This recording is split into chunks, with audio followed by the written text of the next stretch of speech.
the recognition of the basic rights of your fellow human. Thank you for your testimony. The bill is 2 seconds away from the outdated, discriminatory 3 articles laws of the 20th century, and I will not stand for it. We will not stand for it. We may not win today, and we may not win tomorrow, but we will persist, as we always have, in the fight of your oppression. If you wish to eradicate transgenderism from the public life, as members of your party have said, to put on your ears, you can cry that from my cold, dead hands. My name is Sophia Di Loretto Chetty. I use she, her pronouns, and I'm a 3rd grade teacher here in Austin. If you don't have a student in elementary school, that means that I spend 8 hours a day, 5 days a week with 8 and 9-year-olds. I heard someone earlier expressing support for this bill because drag, quote, exposes children to things that they are not ready for. However, if any of my students were able to join me here today, they would have absolutely no issue explaining gender expression or gender identity to you, something many of you clearly do not understand. And I get it, it's easy to be afraid of things you don't understand, but I can assure you, these things to elementary school students are easy and obvious, and they do not fear drag queens because they know they have no reason to. February and March are Black and Women's History Months, and over the last 2 months, my students learned the history of Marsha P. Johnson, a key historical figure in the LGBTQ rights movement. They were appalled that Marsha faced such hate and discrimination just for wanting to wear the clothes that made her feel comfortable. Like I said, the kids get it. And honestly, it's shameful that you're using them as a political weapon against a community that they may one day join if they haven't already. To me, it is clear that drag is not something that children are too young to understand and be exposed to, but actually something that many of you are too old and closed-minded to be making laws about. What is most disturbing to me about this conversation and the language of this bill is that its supporters is that your rationale continues to be that men dressing up in what you call women's clothing is what make drag queens sexual performers.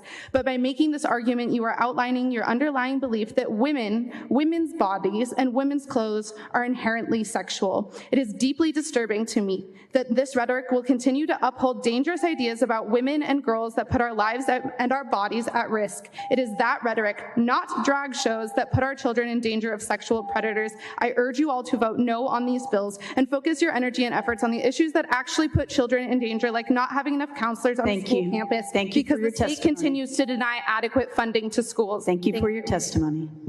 Madam Chair. Okay. Thank you for your testimony. Please state your name and give us your testimony. Heat from fire and fire from heat. My name is Loren Perkins. I'm a transgender person, and I'm here to testify against SB 12, SB 1601, and any future anti-trans, queer, or other LGBTQIA legislation that comes before this body. I have appeared before the City Council, but this is my first time that I've graced this chamber with my presence, so my voice may be shaky, my hands may be trembling, but it is not out of fear or trepidation, but out of indignation and righteous anger. I've been graciously provided by this body a mere 2 minutes to plead the case for my humanity. This morning, I spent not an inconsequential amount of time pondering what to wear, how to do my makeup, what I should sound like, how I could best present myself to make my humanity clear and obvious to this committee. Isn't that a shame?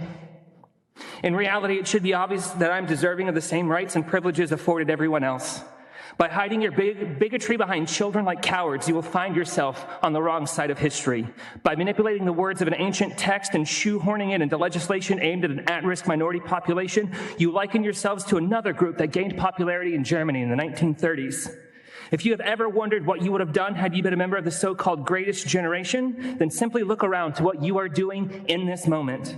When a small man with a smaller mustache stood before crowds and proclaimed himself superior to others, I see you here doing the same. The first books that the Nazi Party burned were those of Magnus Hirschfeld and the Institute of Sexual Health. Some of the first imprisoned under the Nazi Party rule were homosexual and transgender people. Likely the first woman to undergo a successful gender reassignment surgery was killed in that same prison. When those prison camps were freed by the Allies, we were the ones who were still kept in prison for our so-called crimes, for loving who we love and for living our truth.